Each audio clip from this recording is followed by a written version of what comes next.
All right, the Tacoma Home is rolling.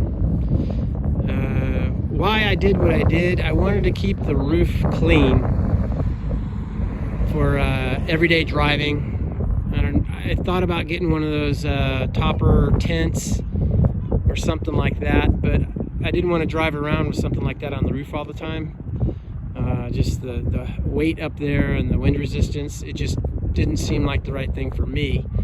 And I also wanted to sort of be incognito, so I can be in there and nobody really knows that I'm in there, and I can be sleeping, I can be in there resting and hanging out, and it's all incognito.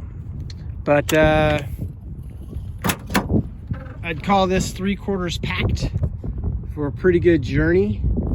I got my medium-sized cooler in there up towards the front. I got the vehicle tarp. I got 3 gallons of water. All my cooking stuff's in the drawer there, and I got a lot in there. I'll show you that next. Wetsuits, some shower water. I got a chair up there in the front of the bed. Little pantry there. Foam roller to roll the back and stuff out. But so far so good. I went with a floor.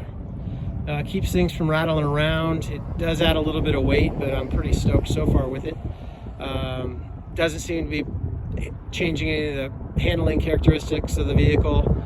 I figure it's only about 2.5 sheets of plywood, and with the hardware and stuff, just the setup itself is probably, I don't know, maybe 100 pounds, 120 pounds, 55, 60 kilos. And as the vehicle's loaded up today, it drove well on the road, and so far so good. Thanks for checking in. I'll show you the drawer here next.